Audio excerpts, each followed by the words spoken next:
Bonjour Stéphane Blé. Bonjour. Pourriez-vous vous présenter en quelques mots pour les internautes, s'il vous plaît?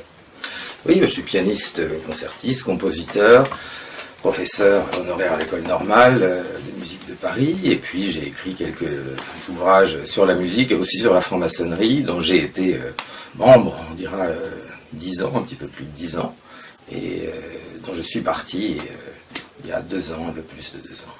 D'accord. Comment avez-vous été introduit dans la franc-maçonnerie? Alors en fait, j'étais toujours dans ma vie passionné par le côté initiatique et par l'astrologie, par le symbolisme, par les langues anciennes, et j'avais un ami qui avait été initié à des choses qui n'ont rien à voir avec la franc-maçonnerie, mais qui travaille beaucoup sur les langues anciennes. Il se trouve qu'il faisait partie également d'une loge maçonnique, et il m'avait proposé d'y rentrer. Je lui avais dit non au départ parce que ça ne m'intéressait pas trop, et 2 ans après, il m'a parlé de cette loge. Il se trouve qu'on y avait des personnes communes. J'ai dit oui, et puis voilà, ça s'est fait un petit peu par hasard. Donc c'était pas une obsession du tout de rentrer chez les francs-maçons, parce que j'avais déjà refusé une fois, mais ça me semblait au fond coïncider avec ce que je recherchais. Ça l'a été pendant un moment, tant que j'ai pas vu tout ce que j'ai pu voir après, mais ça n'a pas forcément duré. D'accord. Et pourquoi l'avez-vous quitté justement? Je l'ai quitté parce que je suis très inquiet de la tournure que ça prend, que je suis persuadé que les véritables raisons qui font que la plupart des frères entrent en maçonnerie, ou des sœurs d'ailleurs, ces objectifs, ce ne sont pas les vrais objectifs poursuivis, qu'il faut longtemps pour le voir, et en particulier parce que je suis scandalisé de la machine de guerre que c'est en train de devenir contre les religions. C'est pas le rôle de la franc-maçonnerie de créer une nouvelle religion, l'athéisme, non. Défendre la laïcité au sens du respect des croyances ou des non-croyances de l'autre, d'accord, mais c'est pas du tout ce qui se passe, en tout cas c'est pas comme ça que je le ressens, et effectivement quand on voit des Caroline Fourest ou autres venir faire des tenues blanches, c'est pas mon truc, et il y a vraiment un dérapage entre la laïcité et le laïcisme, et là on a même entendu Payon, l'ancien ministre celui qui était à la place de, comment elle s'appelle, Belkacem, là, voilà, le ministre de l'Éducation nationale, qui avait dit la laïcité sera la religion du XXIe siècle. Et il m'a semblé que la franc-maçonnerie devenait l'instrument, enfin la machine de guerre de ça. Et je ne veux pas en faire partie, du tout. C'est pas le but pour lequel j'étais entré. Et donc actuellement, quel est le but finalement de la franc-maçonnerie? Alors, but officiel ou officieux, ça, vous savez, le but officiel, enfin ce qu'on dit, ce que disent les francs-maçons par exemple, qui vont demander à quelqu'un est-ce que tu veux rentrer, etc. C'est le partage de valeurs plutôt philosophiques, d'échanges, d'une spiritualité qui ne soit pas dogmatique, ça c'est ce qu'on dit, mais finalement il y a des contradictions quand même, puisque un des livres phares de la franc-maçonnerie c'est le dogme rituel d'Albert Pike, qui était quand même un type très très contestable, d'abord, qui a eu, on va dire, des liens avec le Ku Klux Klan, j'en dirai pas plus, mais enfin c'est facile à retrouver, et qui donc écrit en plus un dogme. Donc on est censé être adogmatique par essence, et là on se retrouve après un certain temps avec ce livre qui est considéré comme la Bible maçonnique, puisque les rituels du rite écossais ancien et accepté ont été revus par ce personnage. Donc en fait, le véritable but, on peut se demander ce que c'est, mais il y a une dichotomie entre le côté soi-disant très libre d'échanges philosophiques, qui existe aussi à certains degrés, et puis l'attitude, me semble-t-il, des obédiences. Et quelles sont les choses qui vous ont le plus choqué au sein de la franc-maçonnerie? Oh, il y en a eu plusieurs, mais d'abord, la première, j'en ai déjà parlé, c'est ce dérapage de la laïcité vers le laïcisme et cette intolérance qu'il y a, je trouve, qui n'est pas due aux frères eux-mêmes, il y a des gens très bien aussi, mais on sent vraiment dans les choix de sujets, dans les choix de société, etc., on sent vraiment un laïcisme qui m'est personnellement insupportable. Voilà, ça déjà.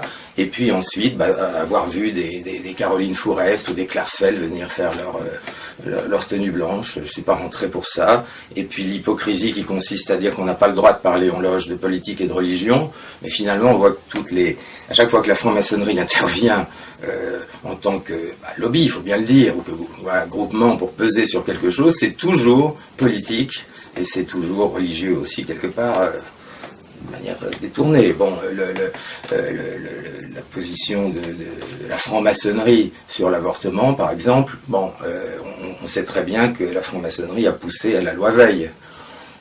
Bon, ce qui ne veut pas dire que tous les francs-maçons soient pour l'avortement, ou en tout cas dans ces conditions-là. Mais ça, c'est par exemple, c'est un truc dont on ne peut que très difficilement parler. Donc selon vous, la maçonnerie a un véritable poids politique? Évidemment. Mais attention, quand on dit la franc-maçonnerie, c'est pareil, il y a plusieurs francs-maçonneries.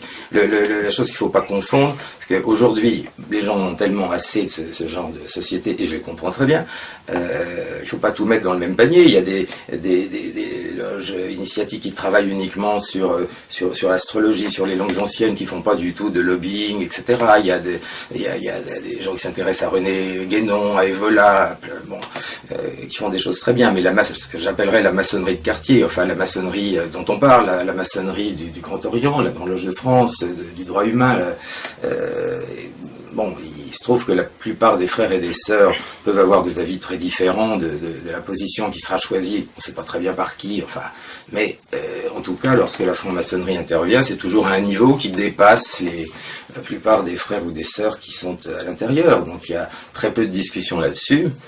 Parce que tout de suite critiquer ça, même de manière interne, c'est tout de suite être considéré quasiment comme un traître à la maçonnerie. Donc, mais enfin, normalement, on est censé être une société en évolution, donc on devrait pouvoir se critiquer soi-même. On peut le faire dans une certaine mesure, mais disons qu'il y a des sujets qu'il ne faut pas toucher. Je veux dire, voilà. D'ailleurs, avez-vous eu des problèmes des problèmes, disons qu'en tout cas, oui, ça plaît pas, ça c'est sûr, et des problèmes, oui, alors maintenant c'est pareil, il faut toujours savoir que ça se passe par derrière, donc voilà, mais bien sûr, oui, des coups de téléphone, des annulations de contrats, etc. D'ailleurs, les gens que je poursuis en justice pour ça, parce que c'est totalement scandaleux. Je dis pas que ce sont tous des maçons, hein, c'est pas à ce niveau-là, c'est pas des frères ou des sœurs. D'ailleurs, j'ai toujours de très bons rapports avec beaucoup de frères et de sœurs qui ou sont partis comme moi, ou ils sont encore quelquefois, mais peuvent être tout à fait sympathiques. C'est pas avec les frères et les sœurs que j'ai un problème, c'est avec ce que je considère comme une langue d'Ésope, c'est-à-dire un double langage entre ce qui est censé être la franc-maçonnerie pour celui qui rentre sincèrement, et ce qu'on voit un petit peu plus tard. Voilà. Et par rapport justement au langage codé qui sont employés, avez-vous des infos à nous donner que le grand public ne connaîtrait pas? Langage codé, vous savez, évidemment, il y a des mots de passe dans tous les degrés, etc. Mais ce qui est un peu gênant, oui, c'est que la plupart des frères répètent des mots de passe qu'on leur a appris sans en connaître la signification. Il y a énormément de mots hébreux. J'ai pas rencontré beaucoup de frères qui parlent hébreu, ou en tout cas qui comprennent forcément le sens de ces mots-là. Ça vaudrait le coup, pour le coup, hein, de s'intéresser à tout ça. Moi, je l'ai fait.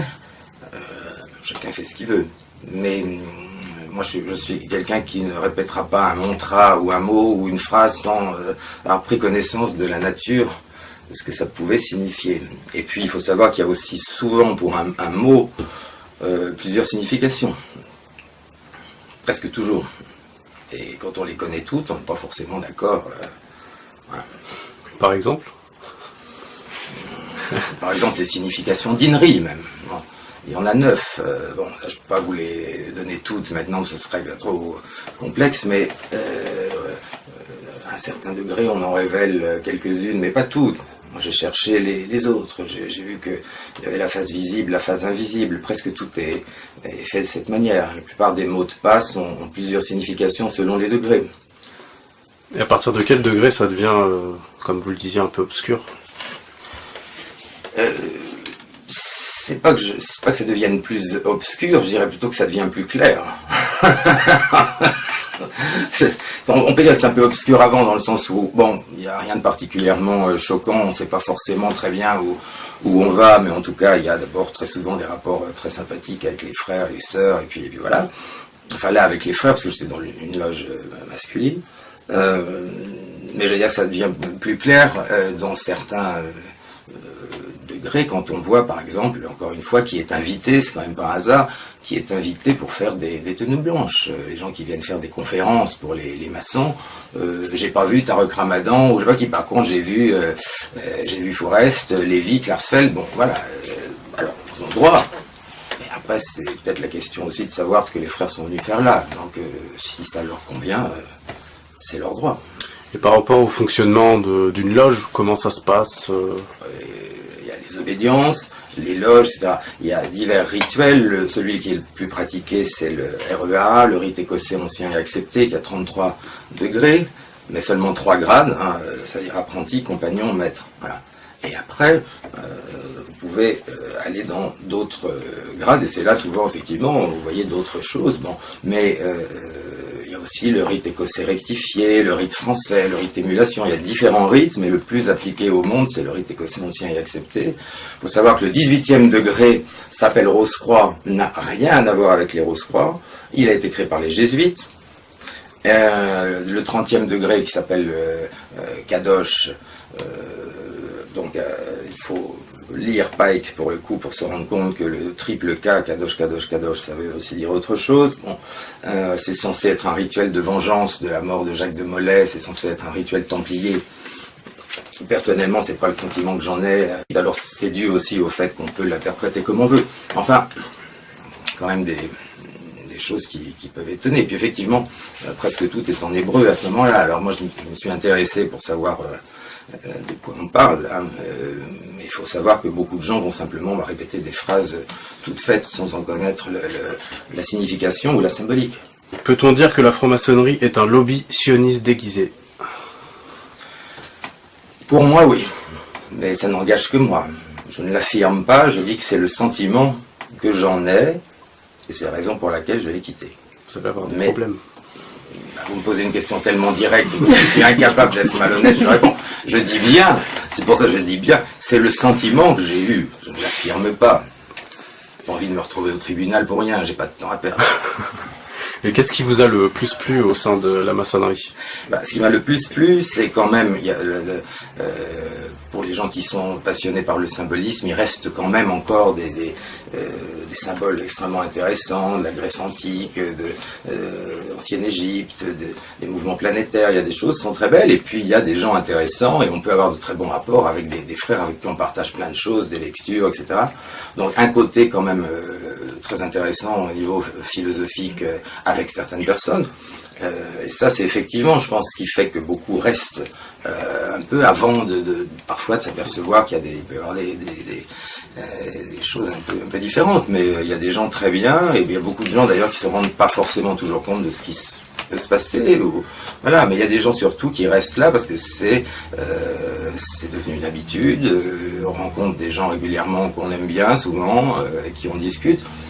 Vous avez aussi des gens qui ont choisi de rester dans ce qu'on appelle les loges bleues, c'est-à-dire aux 3 premiers degrés, hein, jusqu'au degré de maître, c'est-à-dire ce qu'on appelle les loges bleues, c'est degrés 1, 2 et 3. Hein. Ce sont des gens qui fréquentent uniquement ces loges-là, et ils peuvent être très bien.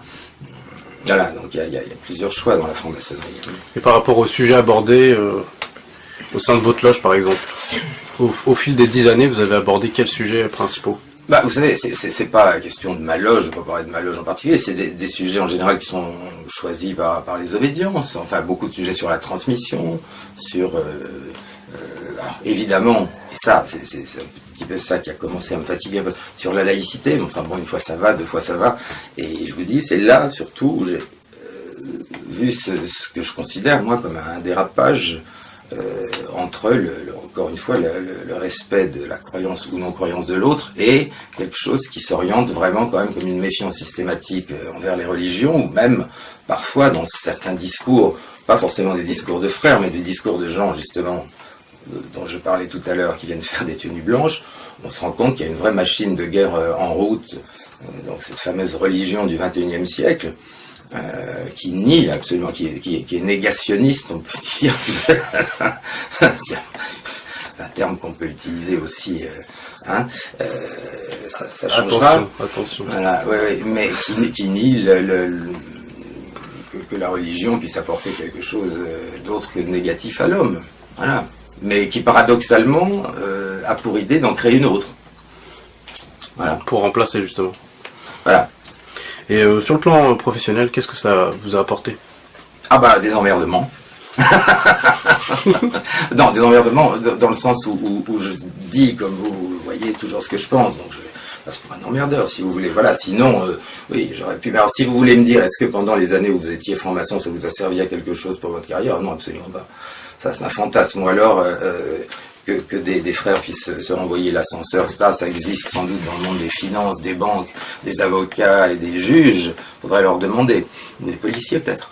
Enfin, moi je suis musicien et non. D'abord j'avais pas d'autres musiciens autour de moi, donc non. Pouvez-vous dire que la franc-maçonnerie a quand même été une bonne école spirituelle? Alors d'abord pour moi la franc-maçonnerie n'a pas du tout vocation à être une école. Et justement elle ne devrait pas l'être. Pas du tout une école, c'est censé être une société de partage d'idées, d'échange d'idées dans le respect de celle de l'autre et d'espèce de compréhension de la complémentarité. C'est-à-dire on écoute toujours l'autre jusqu'au bout sans le couper, même si on n'est pas d'accord, et on essaie de voir si dans ce qu'il dit, il n'y a pas quelque chose qui peut, même si c'est paradoxal, être assez logique et finalement se relier à ce qu'on pense, parce que très souvent, on dit les extrêmes se rejoignent. Ça c'est un côté intéressant, mais c'est pas du tout censé être une école.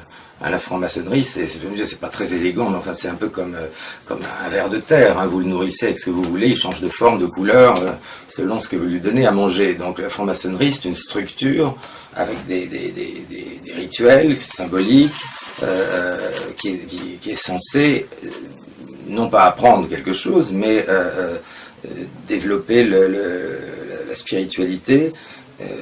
Voilà, c'est censé être quelque chose qui compense avec le monde matérialiste. Bon, c'est ça qui attire beaucoup de gens qui se sentent complètement vides spirituellement et qui ne veulent pas adhérer à une religion particulière.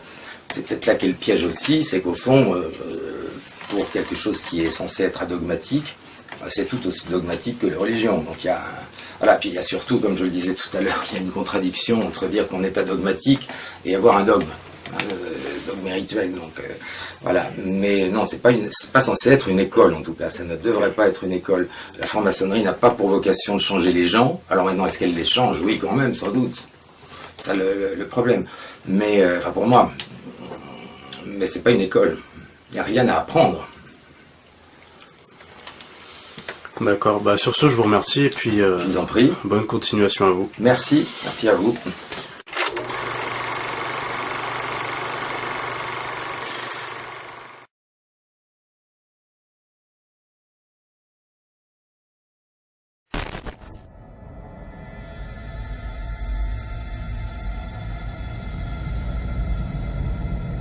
On se trouve là sur ce monument, enfin à côté de ce monument des droits de l'homme et du citoyen que je découvre en même temps que vous. Enfin on m'en avait parlé, c'est pour ça qu'on est là d'ailleurs, et je suis pas déçu parce que je vois que on a partout des symboles maçonniques. On pouvait s'attendre à ce qu'il y en ait quelques-uns, mais en fait il y a vraiment que ça et pas seulement. Donc on voit, bon là par exemple, c'est le fameux triangle maçonnique avec l'œil qui voit tout, hein, l'œil d'Horus en fait.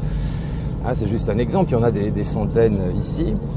Voilà, donc c'est le fameux, alors certains mettent un G à l'intérieur, c'est ce qu'on appelle le delta lumineux en maçonnerie. Donc alors pour certains, ça représente le grand architecte de l'univers.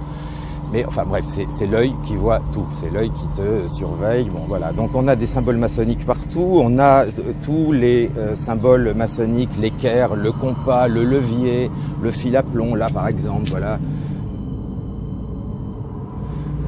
On a ici, alors là c'est quand même intéressant, quand on regarde, je ne sais pas si on va voir ou pas, mais quand on regarde ça d'un petit peu loin, on voit quoi? On voit une étoile flamboyante vers le bas, c'est-à-dire en gros le bouc de Mendès, Lucifer, enfin bon bref.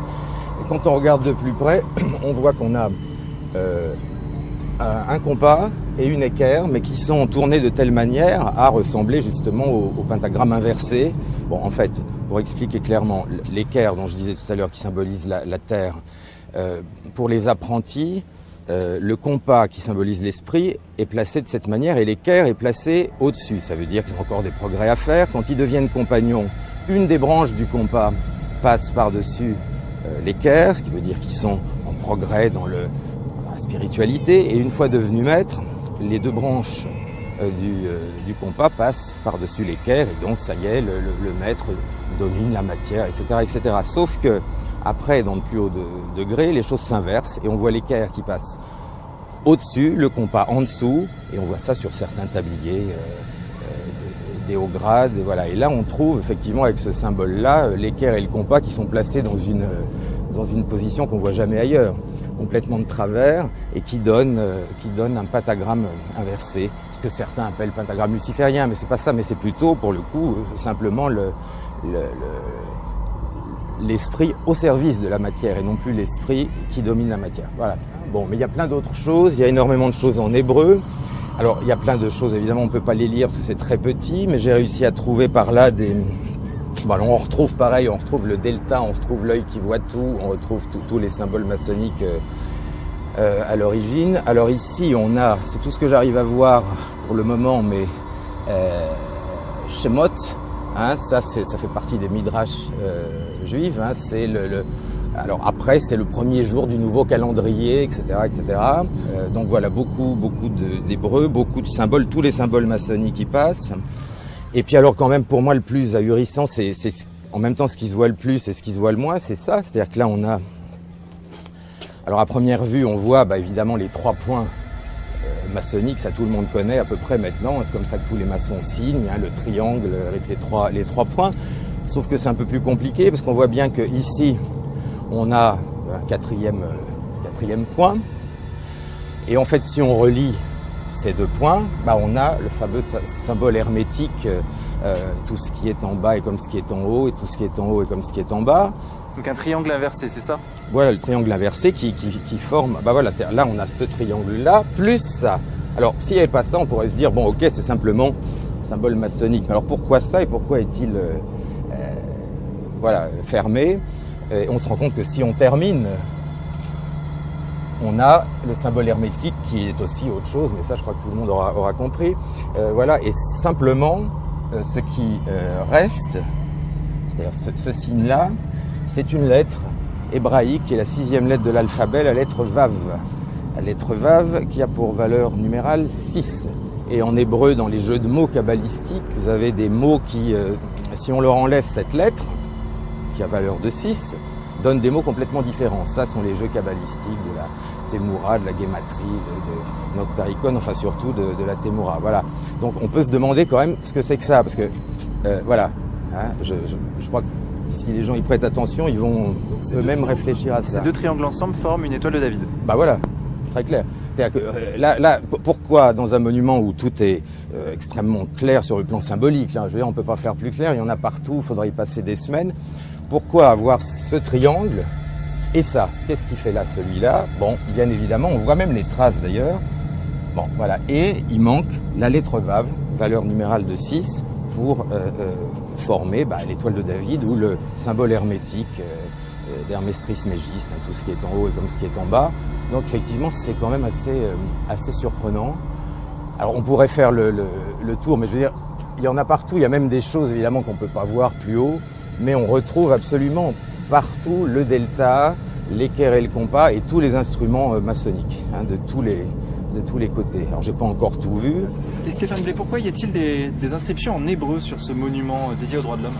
Il est évident qu'on peut s'étonner de cela. Moi je m'en étonne pas trop parce que je sais à partir de 1717, c'est un peu ce que je décline dans le livre là, qui va sortir chez Contre-Culture, à quel point les loges maçonniques dès 1717 ont été changé, on va dire, de l'opératif au spéculatif et ont été intégrés par des gens très différents de ce qu'on avait avant. C'est-à-dire au lieu d'avoir des constructeurs de pierre, des architectes, des mathématiciens, on a eu des usuriers, des banquiers, etc. Enfin bon, ça a commencé à ce moment-là, on le voit très bien. Bon, en tout cas là, on a quand même des extraits de Midrash sur ce monument, ce qui est quand même étonnant. Je disais, moi, comme tout le reste étant petit, je vois pas la suite, mais ça c'est pas compliqué. Hein. J'ai dit, voilà, Shemot.